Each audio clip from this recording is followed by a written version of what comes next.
OD, मैं तुमसे बहुत प्यार करता हूँ। क्यों? तुम मेरे साथ ऐसा क्यों करती हो? ओडेट मेरी बचपन की प्यार है। बचपन से ही मैंने उसे अपनी जिंदगी का सबसे जरूरी इंसान माना है। उसके लिए मैं सब कुछ छोड़ सका था। रोहन, तुम बहुत धीरे भाग रहे हो, जल्दी करो वरना बस छूट जाएगी। मैंने बार बार उससे अपने प्यार का इजहार किया लेकिन वो मुझे ठुकराती रही। ओडी, चलो एक साथ आ जाते हैं। रोहन, मैं अभी अपनी पढ़ाई पर ध्यान देना चाहती हूँ। कॉलेज एंट्रेंस एग्जाम के बाद इस बारे में बात करेंगे। रोहन, मेरे लिए तुम एक अक्षरे से ज्यादा कुछ नहीं हो। उसकी नजरों में आने के लिए मैं उसके काबिल भी नहीं था। कॉलेज के दिनों से ही मैंने पैसे कमाने के लिए दिन रात एक कर दिया। मैंने उसकी पसंद की हर चीज खरीदी। ओडी, ये लेटेस्ट बैग है जो मैंने तुम्हारे लिए खरीदा है। चलो एक साथ आ जाते हैं। मैं तुम्हें पहले ही बता चुकी हूँ कि मुझे इस कलर का बैग नहीं चाहिए। क्या तुम्हें समझ नहीं आता? बाद में मैंने एक सफल करियर बनाया। ओडेट से शादी करने के लिए मैंने अपनी पूरी संपत्ति उसके नाम करने में भी संकोच नहीं किया। मुझे लगा था कि हमारा फ्यूचर खुशहाल और पूरा होगा, लेकिन मुझे इसकी उम्मीद कभी नहीं थी। ओडी, अब मैं अमीर बन गया हूँ, मुझसे शादी कर लो। ठीक है, मैं तैयार हूँ। ओडी, मैं बहुत खुश हूँ। आखिरकार तुम मुझसे शादी करने के लिए मान गई। मुझे सिर्फ तुम्हारी संपत्ति चाहिए। अगर तुम पैसे वाले कंपनी के सीईओ नहीं बनते तो क्या तुम्हें सच में लगता है कि मैं कभी तुम्हारी तरफ मुड़कर भी देखती? तुम मेरे लिए एक नौकर से ज्यादा कुछ नहीं हो रोहन। तुम्हारा चेहरा देखकर ही मुझे उल्टी आती है। चलो मैं तुम्हें सच बताती हूँ। तुम्हारे प्रपोज करने से बहुत पहले से ही मैं रीड के साथ ही, हम ही एक दूसरे के लिए बने हैं। बहुत बढ़िया कहा ओडी।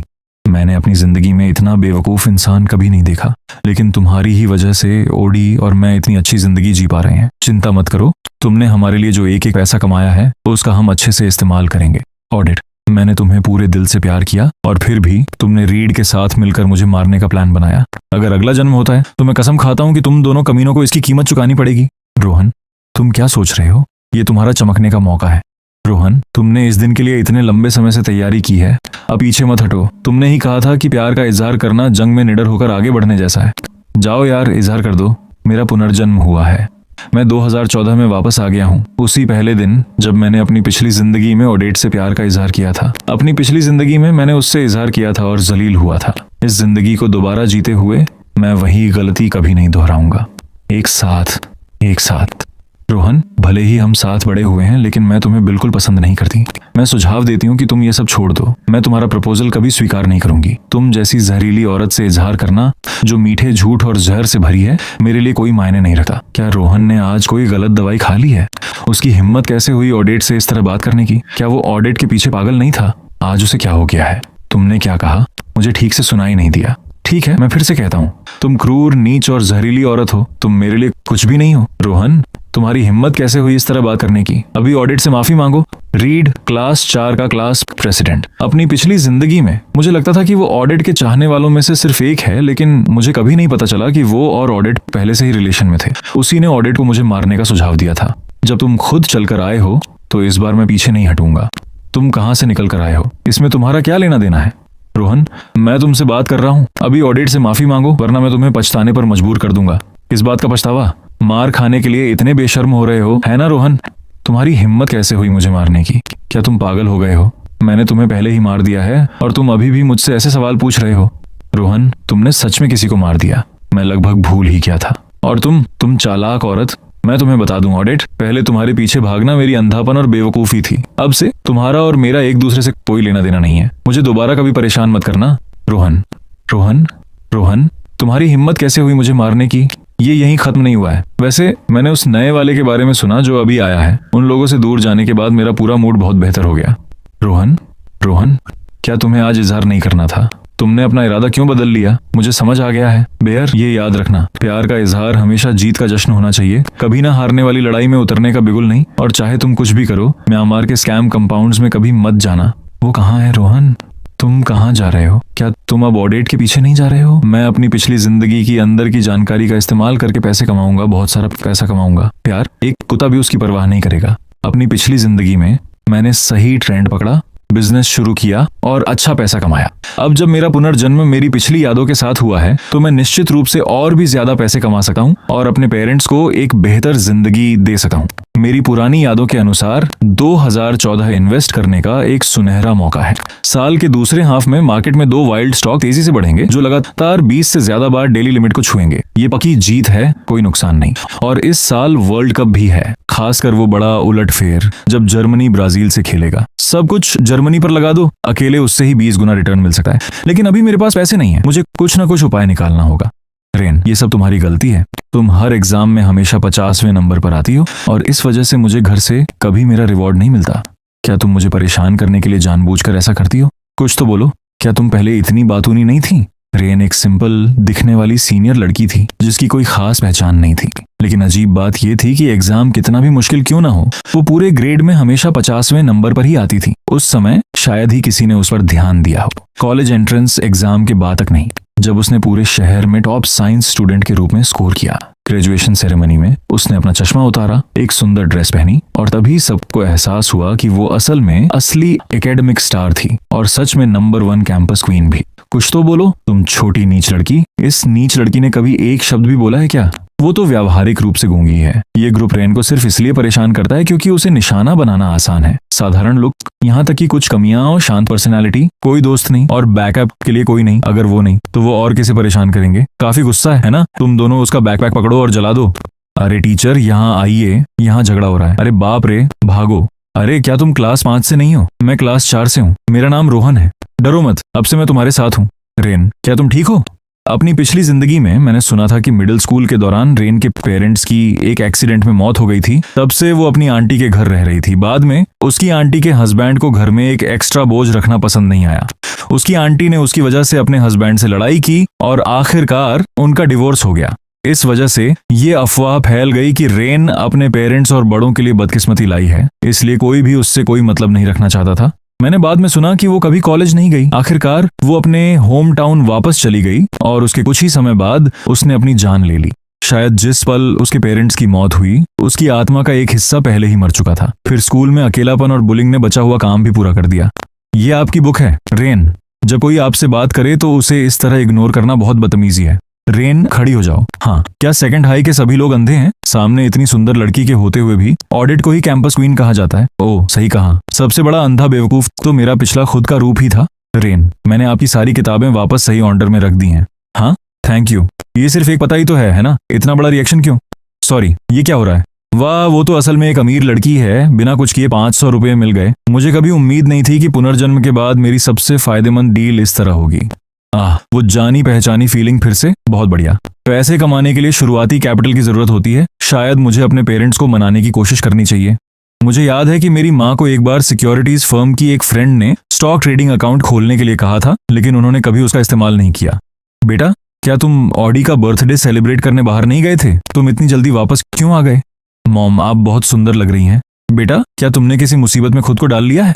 मॉम, मैं ये अपने दिल की गहराई से कह रहा हूँ। मैं कड़ी मेहनत करूंगा और बहुत सारा पैसा कमाऊंगा ताकि आपको कभी इतनी कड़ी मेहनत ना करनी पड़े। क्या बुखार तो नहीं है? बेटा, आखिर तुम्हें हुआ क्या है? सुनो जी, यहाँ आओ, जरा अपने बेटे को देखो। मुझे लगता है इसे कोई झटका लगा है। डैड, आप बहुत हैंडसम लग रहे हैं। बेटा, क्या तुमने ओडी के साथ कुछ किया है? बेटा, तुम जल्द ही कॉलेज एंट्रेंस एग्जाम देने वाले हो, जाकर कोई बेवकूफ़ी मत करना। मॉम, डैड, मैंने कुछ नहीं किया है, उसकी चिंता मत कीजिए। बेटा, तुम इतनी जल्दी वापस आ गए, क्या तुम्हारी ओडी से लड़ाई हुई है? मॉम, डैड, मैं अभी छोटा हूँ, मेरे लिए डेटिंग करना बहुत जल्दबाजी होगी। अभी मैं सिर्फ पैसे कमाने पर ध्यान देना चाहता हूँ। तुम क्या बात कर रहे हो? तुम्हारा काम अभी कॉलेज एंट्रेंस एग्जाम के लिए ठीक से तैयारी करना है। पैसे कमाना अभी तुम्हारी चिंता नहीं है। बेटा, तुम आज थक भी गए होगे, जाकर 2 प्रैक्टिस एग्जाम क्यों नहीं कर लेते? मॉम, क्या आपका इतना सख्त होना जरूरी है? आज वीकेंड है। ठीक है मॉम, चलो स्टॉक्स में इन्वेस्ट करते हैं। मैं गारंटी देता हूँ कि मैं आपके कुछ हजार को लाखों में बदल सकता हूँ। बेटा, टॉपिक बदलना बहुत साफ दिख रहा था, इसे 3 प्रैक्टिस एग्जाम कर दो। डैड, एक बार वर्ल्ड कप शुरू हो जाए तो चलो मैचेस पर दांव लगाते हैं, हम बड़ा पैसा कमाने वाले हैं। ग्रांट, तुम मेरी पीठ पीछे सट्टेबाजी कर रहे हो और हमारे बेटे को भी इसमें घसीट रहे हो। नहीं, सुनो, रुको, मेरा इससे कोई लेना देना नहीं है, मुझे इस बारे में कुछ नहीं पता। मॉम, मैं अब प्रैक्टिस एग्जाम करने जाता हूँ।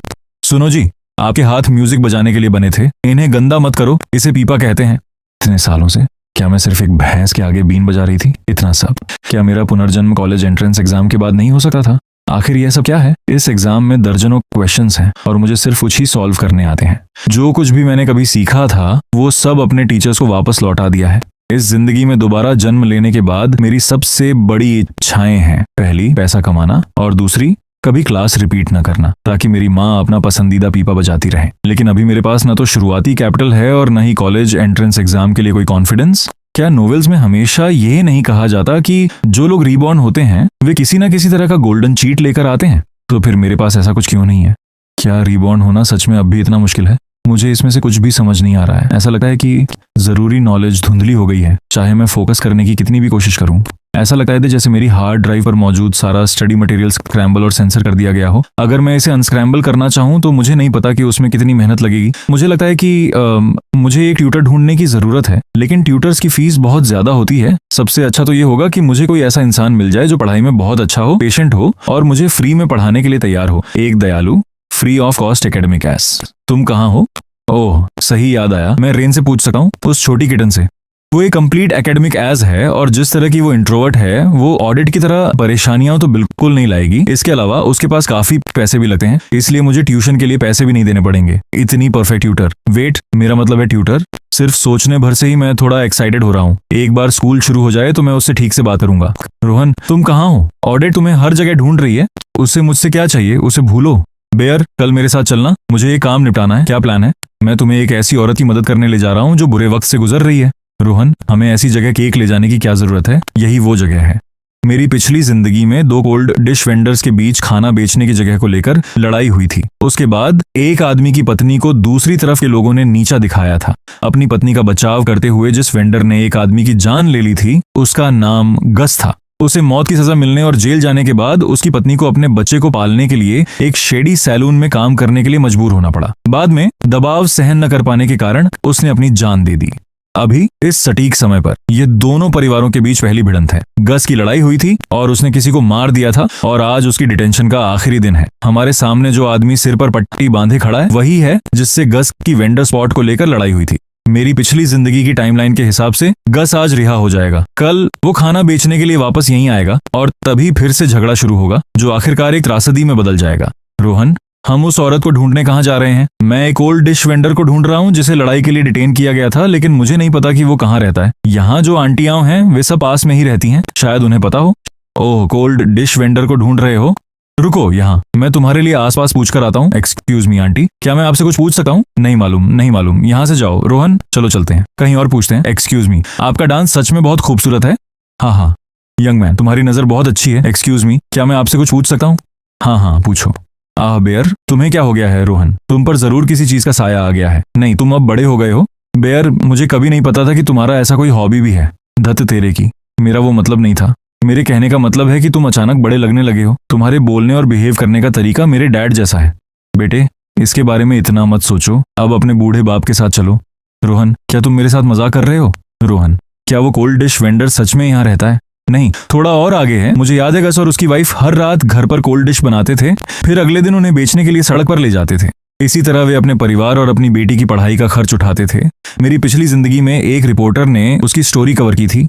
गस के पास असल में एक शेफ सर्टिफिकेशन था, लेकिन क्योंकि उसका मिजाज बहुत सीधा था, इसलिए वो कई रेस्टोरेंट्स में जॉब नहीं टिक पाया, तो उसने खुद का काम करने का फैसला किया। और इसके अलावा गस एक सच्चा प्रोफेशनल इंसान था। उसके बनाए डिशेस साफ सुथरे, हाइजीनिक, टेस्टी और भरपूर क्वांटिटी में होते थे। बस ये बड़े अफसोस की बात है कि आज ही के दिन गस रिहा हो रहा है और इत्तेफाक से आज ही उसकी बेटी का 8वां बर्थडे भी है। कोई ताज्जुब नहीं कि मेरी पिछली जिंदगी में वे गुंडे उस पर हमला करने से खुद को रोक नहीं पाए। एक्सक्यूज मी, आप किसे ढूंढ रहे हैं? हेलो आंटी, हम गस के दोस्त हैं। वो जल्द ही वापस आ जाएगा और उसने मुझे पहले ही बर्थडे केक लाने के लिए कहा था। ओह, क्या आज पॉपी का बर्थडे है? वाह, कितना बड़ा केक है। क्या मेरे डैडी ने सच में मेरे लिए ये केक खरीदा है? हाँ हाँ, ये केक तुम्हारे डैडी की तरफ से तुम्हारे लिए है। वाह, मेरा मतलब नहीं, रुको, ये तुम्हारे डैडी की तरफ से तुम्हारे लिए है। ये, थैंक यू। हाँ हाँ, प्लीज अंदर आ जाइए, अंदर आ जाइए। इस सब के लिए सॉरी, हमारा घर काफी छोटा है। आंटी, हम रास्ते में कुछ खाना भी साथ लाए हैं। क्या ये ठीक रहेगा अगर हम आज रात पॉपी का बर्थडे सेलिब्रेट करने के लिए आपके साथ शामिल हो जाए? मैं चाहती हूँ कि वे मेरे साथ मेरा बर्थडे सेलिब्रेट करें। ओह, ये तो आपकी बहुत मेहरबानी है। Thank you so much. Thank you बोलने की कोई जरूरत नहीं है आंटी। चलिए टेबल सेट करते हैं और एक बार जब वो वापस आ जाए तो हम सब मिलकर कैंडल्स बुझा सकें। बहुत बढ़िया, बहुत बढ़िया। डैड ने अभी 1 मिनट पहले ही कॉल किया था, वो किसी भी वक्त घर पहुंचने वाले हैं। डैड सुनो, तुम घर आ गए। गस, परफेक्ट टाइमिंग, हम बस पॉपी का बर्थडे सेलिब्रेट कर ही रहे हैं। और आप लोग कौन हैं? गस, हमने आपके साथ जो हुआ उस सब के बारे में सुना है। हम यहाँ मदद करने आए हैं। पहले खाना खा लेते हैं, पॉपी केक काटने का इंतजार नहीं कर सकती। हाँ, सही कहा। डैड, आकर बैठ जाइए। गस, आगे का आपका क्या प्लान है? मैं सड़क पर अपनी कोल्ड डिशेस बेचना जारी रखूंगा, देखते हैं वे मेरा क्या बिगाड़ सकते हैं। सुनो, मुझे माफ कर दो, मेरे साथ रहकर तुम्हें बहुत दुख सहना पड़ा है। ऐसा मत कहो, मैं सच में खुश हूँ, मैं सीरियसली कह रही हूँ। गस, असल में मेरे पास एक आइडिया है जिससे आपको सड़क पर जगह के लिए लड़ना नहीं पड़ेगा और ऊपर से आप ज्यादा पैसे भी कमा सकेंगे ताकि आपकी वाइफ और पॉपी एक बेहतर जिंदगी जी सकें। क्या आइडिया है गस? आप बॉयलर फैक्ट्री को तो जानते ही हैं, है ना? फैक्ट्री अभी अभी शिफ्ट हुई है और अभी तक कैफेटेरिया नहीं बना है। बहुत सारे वर्कर्स के पास खाने के लिए कोई जगह नहीं है। गस, आपका खाना बहुत टेस्टी है। अगर आप वहां अपना स्टॉल लगा लें तो सच में? लेकिन वो इतनी बड़ी फैक्ट्री है, क्या वे हमें एंट्रेंस पर ही स्टॉल लगाने देंगे? हाँ, वे हमें जरूर भगा देंगे। वे नहीं भगाएंगे क्योंकि बॉयलर फैक्ट्री के मैनेजर मेरे अंकल हैं। फैक्ट्री मैनेजर तुम्हारे अंकल हैं। वॉरेन का फैमिली नेम भी मेरे जैसा ही है। क्या अब आपको मुझ पर यकीन है गस? लेकिन तुम मेरी मदद के लिए इतनी दूर क्यों आओगे? ऑनेस्टली मैं ये अपने अंकल के लिए कर रहा हूँ। फैक्ट्री अभी शिफ्ट हुई है, अभी तक कोई स्टाफ कैफेटेरिया नहीं है और वर्कर्स बहुत शिकायत कर रहे हैं। मेरे अंकल इसे लेकर बहुत परेशान थे। मुझे इत्तेफाक से पता चला कि आप एक बेहतरीन शेफ हैं गस और एक अच्छे कैरेक्टर के इंसान भी हैं, इसलिए मैंने सोचा कि मैं आपको उनसे मिलवा दूं। बेशक शुरू में आपको ऑफिशियल तौर पर कैफेटेरिया के अंदर जाने की इजाजत नहीं होगी, लेकिन आप एंट्रेंस पर एक स्टॉल से शुरुआत कर सकते हैं। अपनी कोल्ड डिशेज के अलावा आप कुछ हॉट डिशेज भी जोड़ सकें। आप इसमें एक्सपर्ट हैं गस, इसलिए मैं ज्यादा कुछ नहीं कहूंगा। संक्षेप में बस ये समझिए कि आप अपने स्टॉल को बॉयलर फैक्ट्री में शिफ्ट कर रहे हैं। जैसे आप नॉर्मली बेचते हैं वैसे ही बेचिए। मैं गारंटी दे सकता हूँ कि कोई भी आपको भगाने नहीं आएगा। अगर वर्कर्स का रिस्पॉन्स अच्छा रहा तो एक बार कैफेटेरिया बनने के बाद आपके पास सीधे अंदर शिफ्ट होने का एक रियल चांस होगा। ये एक पक्की जीत है, कोई नुकसान नहीं, और आपको अपना बिजनेस छीने जाने की चिंता भी नहीं करनी पड़ेगी। तो आपका क्या ख्याल है? इंटरेस्टेड है? हाँ बिल्कुल। यंग मैन, तुम्हारी क्या शर्तें हैं? एक पार्टनरशिप एग्रीमेंट। बिल्कुल, चलिए सब कुछ साफ साफ तय कर लेते हैं। गस, बॉयलर फैक्ट्री कैफेटेरिया के इस स्टॉल के लिए मुझे 30% प्रॉफिट शेयर चाहिए। अगर नुकसान होता है तो मैं नुकसान का कोई हिस्सा नहीं लूंगा। अगर प्रॉफिट होता है तो आप मुझे मंथली कमाई का 30% देंगे। ठीक है, मैं तैयार हूँ। फिर चलिए एग्रीमेंट साइन कर लेते हैं। गस रुको, क्या हम यहाँ किसी मुसीबत में फंसी औरत को बचाने नहीं आए थे? ये बिजनेस डील में कैसे बदल गया? गस आंटी, अब हम चलते हैं। आप दोनों तैयारी कर लीजिए, मैं जगह देखने के लिए कल आऊंगा। एक बार ये सॉर्ट हो जाए तो मैं आपको बता दूंगी। हमें बाहर तक छोड़ने की जरूरत नहीं है। रोहन, मुझे पता है कि तुम्हारे डैड बॉयलर फैक्ट्री में काम करते हैं, लेकिन मैंने कभी नहीं सुना कि मैनेजर तुम्हारे अंकल हैं। मैनेजर वॉरेन मेरे डैड के सहकर्मी हैं और जब भी मैं फैक्ट्री में उनसे मिलता हूँ मैं हमेशा रिस्पेक्ट से उन्हें अंकल कहता हूँ। तो वो मेरे अंकल कैसे नहीं हुए? अब मुझे समझ आया मास्टर।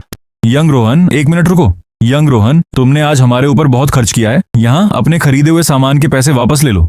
आंटी, आप ये क्या कर रही हैं? केक पॉपी के लिए एक गिफ्ट था और खाना भी पॉपी के लिए ही खरीदा गया था। प्लीज पैसे वापस रख लीजिए। हे यंग रोहन, आज सब कुछ करने के लिए आपका बहुत बहुत शुक्रिया। हम कड़ी मेहनत करेंगे, मैं वादा करता हूँ। प्लीज आगे भी हमारा ध्यान रखिएगा। आंटी चिंता मत कीजिए, मैं आपसे सीधे 3 चीजों के लिए मिलने आया था। फेयरनेस और सिर्फ फेयरनेस। Thank you. रोहन, तुम दोनों आखिर किस बारे में बात कर रहे हो? मुझे इसमें से कुछ भी समझ नहीं आ रहा है। वो बिना किसी के आगे झुके पैसे कमाना चाहता है और मैं मान गया। बिना किसी के आगे झुके पैसे कमाने का क्या मतलब है बेटे? जब तुम बड़े हो जाओगे तो समझ जाओगे। आह वाह, इतनी दयालु और होशियार वाइफ के साथ गस ने जरूर कुछ अच्छे कर्म किए होंगे। मेरी पिछली जिंदगी में ये बहुत अफसोस की बात थी। इस जिंदगी में जब मैं अपनी किस्मत बदल रहा हूँ तो मैं दूसरों की मदद करने और उनकी किस्मत बदलने के लिए भी सब कुछ करूंगा। इस रोहन को मैंने खुद कॉल किया था। उसकी हिम्मत कैसे हुई फोन न उठाने की? वो खुद को समझता क्या है? ओडी, अपसेट मत हो। रोहन आज हमारे लिए जो ब्रेकफास्ट लाएगा, चलो उसे लेने से मना कर देते हैं। उसने पिछले हफ्ते तुम्हारे साथ जैसा बिहेव किया था, इस बार उसे ऐसा सबक सिखाओ जो वो कभी ना भूले। मैंने तय कर लिया है। मैं उसका लाया हुआ ब्रेकफास्ट एक्सेप्ट तो कर लूंगी, लेकिन मैं उससे एक शब्द भी नहीं बोलूंगी। देख, पिछले हफ्ते उस तरह बिहेव करने के बाद रोहन आखिरकार यहाँ ब्रेकफास्ट लेकर आ ही गया। वो जाहिर तौर पर सिर्फ तुम्हारा अटेंशन चाहता था और देख, प्लान सच में काम कर गया। वो रेंगते हुए माफी मांगने वापस आ गया है। ओडी, तुम उसे इतनी आसानी से नहीं छोड़ सकती, समझी? बिल्कुल नहीं। कुछ ही देर में मैं ये सुनिश्चित करूंगी कि उसे ठीक से समझ आ जाए कि उसकी औकात क्या है। रोहन, तुम्हें ब्रेकफास्ट लाने में इतनी देर क्यों लग गई? तुमने ओडी को लगभग भूखा ही मार दिया था। क्या तुम्हें जरा भी अंदाजा है कि अगर उसे कुछ हो जाता तो क्या तुम इसकी जिम्मेदारी भी ले पाते? क्या उसके पास पैसे नहीं है या उसके अपने हाथ नहीं है? वो अपना ब्रेकफास्ट खुद खरीदने में पूरी तरह सक्षम है। तुम रोहन, मुझे पता है कि दिल के अंदर तुम अब भी मुझे भूल नहीं पाए हो। बस जल्दी से ब्रेकफास्ट मुझे थमाओ। अगर मेरा मूड अच्छा रहा तो शायद मैं तुम्हें माफ कर दूं। तुम्हें माफ कर दूं? क्या तुम पागल हो गई हो? मुझे आखिरकार तुमसे किस बात की माफी चाहिए? अगर तुम्हें कोई दौरा पड़ रहा है तो जाकर अपनी दवाई लो। मेरा स्टडी टाइम वेस्ट मत करो। रोहन पहले से अलग लग रहा है। हाँ, सही कहा। पहले तो वो ऑडिट की पूजा करता था जैसे वही सब कुछ हो, और अब वो उसके मुंह पर जवाब दे रहा है। ये बहुत अजीब है। मुझे मानना पड़ेगा, ऑडिट को सच में खुद को अच्छे से ड्रेसअप करना आता है। उसका अट्रैक्टिव लुक और केयरफुल स्टाइलिंग ही उसे कैंपस क्वीन बनाते हैं। लेकिन मैं अपनी पिछली जिंदगी में इस सब के पर देख चुका हूँ और उसके इस चमकदार चेहरे के पीछे एक चालाक और जहरीला दिल छिपा है। मैंने पहले ही अपना रुख साफ कर दिया था, इसलिए आज मैं इसे फिर से दोहराता हूँ। अब से मुझे परेशान करना बंद करो। तुम्हारा और मेरा अब एक दूसरे से कोई लेना देना नहीं है। रोहन, तुम ऑडेट को क्यों धमका रहे हो? तुम फिर आ गए। इसमें तुम्हारा क्या लेना देना है? मैं क्लास प्रेसिडेंट हूँ, और अगर तुम किसी क्लासमेट को धमका रहे हो तो नेचुरली मुझे बीच में आना ही पड़ेगा। ओह सही, तुम क्लास प्रेसिडेंट हो। क्लास प्रेसिडेंट, स्कूल के रूल्स कहते हैं कि यूनिफॉर्म ठीक से पहनी होनी चाहिए, सारे बटन बंद होने चाहिए और ओपन टोएड सैंडल्स अलाउड नहीं है। मैंने नोटिस किया है कि ऑडिट अभी उन रूल्स को तोड़ रही है। तो क्लास प्रेसिडेंट, तुम्हें क्या लगता है कि हमें इसे कैसे हैंडल करना चाहिए?